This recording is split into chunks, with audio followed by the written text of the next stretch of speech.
innahu min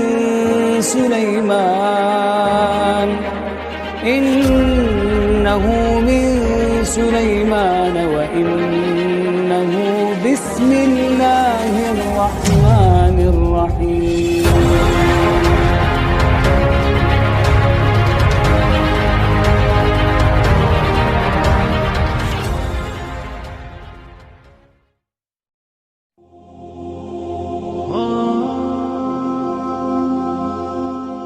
Kenapa Allah ciptakan Dajjal?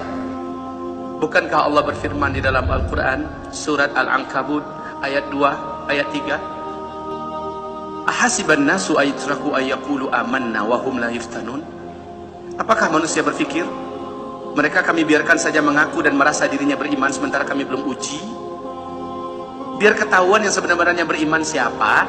Yang hanya mengklaim dirinya beriman itu siapa? Ketahuan itu melalui ujian, Pak. Maka diciptakanlah Dajjal sebagai alat uji, khususnya untuk orang di akhir zaman. Jangan salah-salah loh kaum muslimin, jangan salah-salah bahwa sesungguhnya orang yang hidup di akhir zaman ini kualitas iman mereka, kata Rasulullah, sampai mengungguli 50 imannya para sahabat. Sebab apa bisa seperti itu? Sebab sahabat, kata Rasul, kalian adalah sahabat-sahabatku, kalian hidup di zaman aku hidup, kalian lihat langsung mukjizatku, kalian saksikan wahyu turun, kalian bisa mendapatkan kekuatan karena ada bersamaku.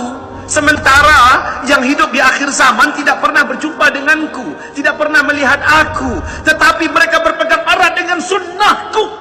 Mereka mengamalkan di masa-masa keterasingan. Sesungguhnya amalan mereka akan sama dengan 50 amalan kalian dalam satu amalan yang sama nilainya. Minna aminhum ya Rasulullah, kami atau mereka yang 50? Bal minkum, kalian, kata Nabi. Jadi ujian di akhir zaman ini berat, Pak. Sahabat aja nggak diberi oleh Allah ujian dengan Dajjal. Kita akan mendapatkan ujian dengan Dajjal. Pantas toh kalau kita dikatakan oleh Rasulullah sallallahu alaihi wasallam, aku rindu dengan saudara-saudaraku. Ya Rasulullah, bukankah kami saudara-saudaramu? Bukan, kata Rasul.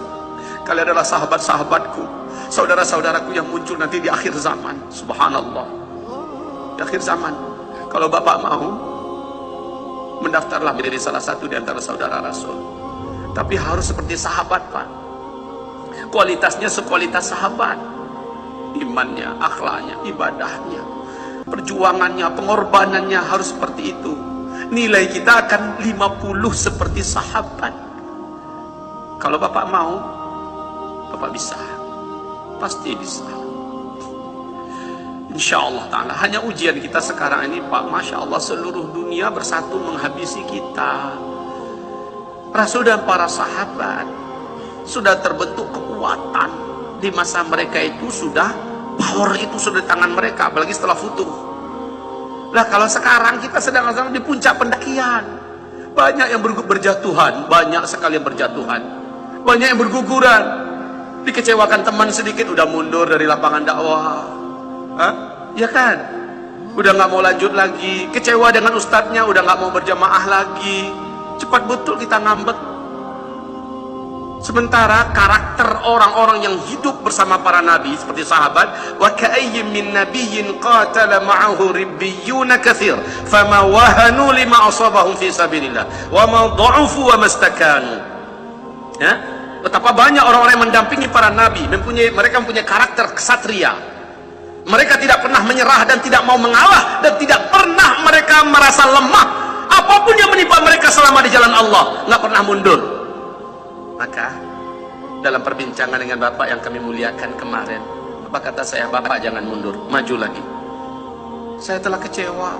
Iya, itu yang dimaukan syaitan, kita jatuh di jalan dakwah, lalu kita tiarap, lalu kita sendirian. Nggak mau lagi, saya udah banyak kecewa. Jangan, itu yang dimaukan oleh syaitan. Sementara karakter orang-orang yang hidup di akhir zaman, qatala ma'ahu ribbiyuna katsir fama wahanu lima asabahum fi sabilillah wa ma dha'ufu wa mastakanu. Enggak pernah nyerah, enggak mau mengalah, dan tidak pernah merasa lemah walaupun sendirian. Kalau di dunia ini hanya 1000 orang mujahid, saya harus satu di antara mereka yang 1000 itu. Kalau hanya 100 orang mujahid yang tersisa, 100 itu satunya harus saya. Kalau 10 orang yang ada, satu di antara 10 itu harus saya. Kalau hanya 1 orang yang tersisa, 1 orang itu harus saya. Fama wahanu lima asabahum fi sabilillah. Mereka tidak boleh merasa lemah. Ya, kita hadapi apapun ujian ke depan, tentu saja dengan ilmu, kesabaran, dan keyakinan. Insya Allah kita akan diberi oleh Allah taufik. Doalah, ya Rabb, hamba tahu diri hamba ini bukan apa-apa, bukan siapa-siapa, tidak begitu istimewa, bahkan dosa hamba lebih banyak. Tapi hamba mohon kepadamu, jadikan hamba salah seorang di antara hamba terbaikmu di akhir zaman ini. Kita bisa berdoa kepada Allah. Kita bisa minta. Bagi Allah apa yang sulit sih? Cukup dengan kun fayakun. Doa dapat merubah takdir. Siapapun kita, kalau kita punya azam yang kuat, insya Allah ta'ala